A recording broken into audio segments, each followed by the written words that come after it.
안녕하세요. 목요일 비탐성에 나오신 빛의 성도님들, 오늘도 이 자리에 나오신 우리 모든 빛의 성도님들을 진심으로 환영합니다. 우리 같이 기도하고 오늘 말씀 공부 시작하겠습니다.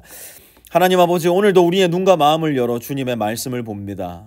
보지만 보지 못하고, 듣지만 듣지 못하는 비극적이고 가련한 인간이 되지 말게 하여 주시고, 주님께서 보여주시는 것을 보고 들려주시는 것을 들어 거기에 계시는 하나님과 함께 동행할 수 있는 우리가 되게 하여 주십시오. 예수님의 이름으로 기도합니다. 아멘. 오늘은 사무엘하 6장 16절에서 19절까지의 말씀 함께 공부해 볼 텐데요. 먼저 16절 말씀을 우리 같이 한번 읽어보도록 하겠습니다. 같이 읽습니다. 시작. 주님의 궤가 다윗성으로 들어올 때에 사울의 딸 미갈이 창 밖을 내다보다가 다윗 왕이 주님 앞에서 뛰면서 춤을 추는 것을 보고 마음속으로 그를 업신여겼다. 오늘 본문은 그야말로 축제, 경사, 즐거움의 절정에 달한 하나님을 향한 예배가 그려지고 있는데요. 이 자리에 딱 한 사람, 지금 방금 우리가 읽은 미갈이라는 이 여인 한 사람만이 철저히 예배에 실패하고 하나님께 나아가지 못하고 있다는 것을 발견하게 됩니다. 미갈, 이 여인은 누구인가? 미갈은 먼저 사울의 딸이었고요.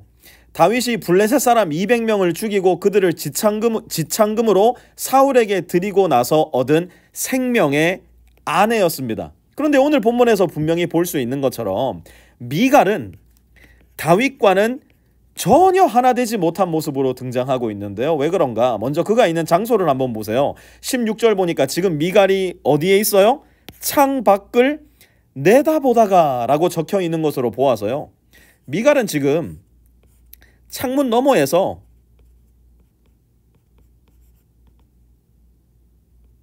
이렇게 나쁜 눈을 하고 다윗이 이렇게 춤을 추고 있는 상황을 내다보고 있는 겁니다. 온 이스라엘이 함께 다윗과 함께 춤을 추고 있는데, 하나님을 예배하고 있는데, 미갈은 나홀로 왕궁에 남아 남편 다윗과 15절에 보면 이스라엘 가문이라고 적혀있는 이 사람들이 춤을 추고 있는 모습을 구경하고 있는 거예요.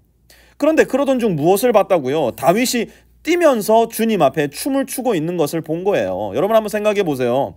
조선의 임금이 잔치가 벌어졌다고 해서 뛰면서 춤을 추면 당장 어디에 문제가 생깁니까? 우리식으로 얘기하면 체면에 문제가 생기는 거예요. 그래서 옛날에 그런 말 우리도 많이 했잖아요. 아우, 저 사람 체신머리가 없다. 체면 좀 차려라. 고대 근동의 문화도 그와 같아서요, 아무리 예배의 자리라 하더라도 왕이 백성들 앞에서 백성들과 똑같은 옷을 입고 춤을 춘다? 정말 체신머리가 없는 행동으로 비춰질 수 있었다는 겁니다. 지금 미갈은 딱 그 시대의 정서에 맞는, 딱 그 시대의 창문 안에서 이 창틀에 막힌 채 그 수준에서 예배를 구경하다 보니까 다윗의 그러한 모습을 보고 어떻게 할 수밖에 없었다. 16절 다시 보면 마음속으로 그를 업신여길 수밖에 없었다는 겁니다. 미갈은 남편이 하나님을 예배할 때 그 예배를 구경했으며 하나님보다 자기 주변의 사람을 더 의식하고 신경 썼기에 자기 남편을 업신여기기까지 했던 겁니다. 여러분, 이게 얼마나 큰 비극이고 불행입니까? 남편과 아내가 미갈과 다윗이 함께 하나님 앞에 기뻐하고 즐거워하고 예배해도 모자랄 판에 아내는 남편의 예배를 구경하고 심지어 남편의 예배를 어떻게 했다고요? 업신여기고 경멸했다? 사랑하는 성도 여러분, 만약 지금 이 말씀을 내 남편과 내 아내와 함께 듣고 함께 공부하고 있는 분 계세요? 그러면 지금 당장 퍼스 딱 눌러 놓으시고요, 서로 손을 마주 잡고 하나님께 감사기도 먼저 드리세요. 부부가 한 하나님을 믿고 한 하나님을 사랑하고 그 하나님을 예배하고 그 하나님의 말씀에 귀 기울인다는 것이 얼마나 행복하고 아름다운 일입니까? 지금 같이 말씀 공부를 하고 있지는 않지만 매주마다 함께 공예배를 드리고 온 가족이 함께 하나님을 믿고 사랑한다면 우리 가정을 믿음의 가정으로 세워주신 하나님께 마땅히 감사하셔야 됩니다. 더불어 아직 결혼하지 않은 우리 청년들에게 좀 부탁을 드리고 싶어요. 제가 이런 말 너무 자주 하니까 저를 미워하는 청년들도 있겠지만, 저는요, 여러분들에게 미움받는 거 너무 싫어요. 하지만 결말이 너무 뻔하게 보이니까 미움받을 각오하고 말씀드리는 겁니다. 한 하나님을 함께 한 마음으로 예배할 수 없는 여자친구, 함께 하나님의 은혜와 사랑을 이야기하지 못하고 나누지 못하고 한 하나님을 바라보지 못하는 남자친구, 여러분 절대로 만들지 마세요. 시작하지도 마세요. 혹여라도 지금 그런 여자친구가 내 곁에 있다면, 그런 남자친구가 내 곁에 있다면 여러분 정말 죄송합니다만 정말 아픈 마음으로 여러분들께 간청드립니다. 이 사귐이, 이 교제가 하나님을 과연 기쁘시게 할 수 있을까? 우리가 영원히 한 하나님을 함께 바라보며 살 수 있을까? 여러분 더 깊이 고민하고 더 진지하게 기도하셔야 됩니다. 심지어 하나님을 믿는다, 하나님을 안다 틀림없이 고백했을 이 미갈이라는 여인도 결정적인 예배의 순간에 어떻게 합니까? 창 밖에서 지금 예배를 구경하고 있는 거예요. 말도 안 되는 일을 하고 있는 겁니다. 더군다나 예배를 드리고 있는 내 남편을 보면서 경멸하고 업신여겼다고요. 내 배우자가 내가 드리는 하나님을 향한 예배를 구경한다 생각해 보세요.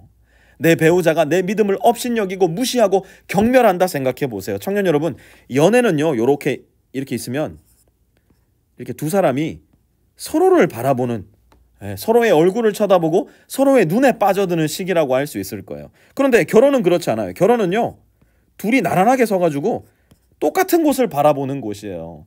한 곳, 곧 하나님을 바라보면서 함께 기뻐하고 즐거워하고 함께 행복에 빠져드는 긴 여정이 결혼이라고요. 그런데 부부가 같이 하나님을 바라보지 못하면, 함께 하나님을 바라지 못하면, 함께 하나님을 예배하지 못하면 여러분들의 가정, 여러분들의 결혼 생활이 얼마나 빈곤하고 초라하고 허무할지 꼭 생각해 보셔야 됩니다. 하여튼 우리 청년들만 생각하면 마음이 간절해져가지고 또 말이 좀 길어졌는데요. 얼른 나머지 구절 한번 보도록 할게요. 17절 같이 한번 읽습니다. 시작. 그들이 주님의 궤를 들어다가 다윗이 궤를 두려고 쳐놓은 장막 안 제자리에 옮겨 놓았을 때에 다윗이 주님 앞에 번제와 화목제를 드렸다. 마침내 다윗성에 하나님의 궤를 들여놓고 하나님은 하나님께 드릴 번제 그리고 화목제를 올려드립니다. 무슨 뜻이에요? 자기 자신과 이스라엘 이 나라 전체를 완전히 하나님께 헌신하겠다 결단한 거예요. 그리고 이 일을 다윗이 그의 백성들에게 행하는데요. 18절과 19절입니다. 다윗은 번제와 화목제를 드리고 나서 만군의 주님의 이름으로 백성에게 복을 빌어주고 그곳에 모인 온 이스라엘 백성에게 남녀를 가리지 않고 각 사람에게 빵 한 덩이와 고기 한 정과 건포도 과자 한 개씩을 나누어 주었다. 그런 다음에 온 백성이 각각 자기들의 집으로 돌아갔다. 아멘. 사랑하는 성도 여러분, 예배자의 삶에 반드시 나타나는 두 가지 특징이 있습니다. 내가 만약 예배자라면 내 삶에는 반드시 두 가지 특징이 나타날 수밖에 없어요. 첫 번째는 내가 하나님께 예배하는 사람이라면 나는 내 주위의 이웃들을 축복하는 사람으로 조금씩 변화되어 나갈 겁니다. 우리 한국 개신교 안에 스며들어 있는 샤머니즘적 신앙 형태가 어떤 건지 아세요?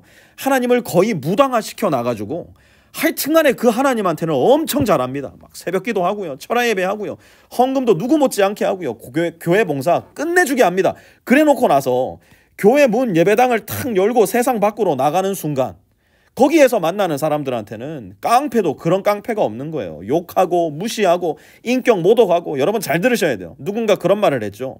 우리는 성경을 읽는 사람들이에요. 하지만 세상 사람들은요, 우리를 읽는다고요. 우리가 그들에게는 성경이고요, 우리가 그들에게는 하나님의 나라인 겁니다. 내가 예배를 드린 예배자라면 반드시 하나님의 관심, 곧 내 이웃을 향해 복을 빌어주는 사람으로 우리는 점점 변화돼 나가는 거예요. 그게 바로 예배자의 정체성이기 때문에 그래요. 두 번째로, 내가 만약 예배자이다. 그렇다면 나는 반드시 나의 소유를 나의 이웃과 나누는 사람이 됩니다. 예수님은 그분의 몸과 그분의 피를 우리를 위해 나누어 주셨어요. 그리고 우리에게 말씀하셨어요. Go, just do as I have done to you. 가서 너희도 이와 같이 하여라. 제가 분명히 말씀드립니다. 내 모든 소유, 내 모든 시간, 내 모든 체력을 오로지 나의 기쁨과 즐거움, 유익만을 위해서 내가 사용하고 있다? 그렇다면 나는 절대로 하나님을 예배하는 예배자는 아닐 겁니다.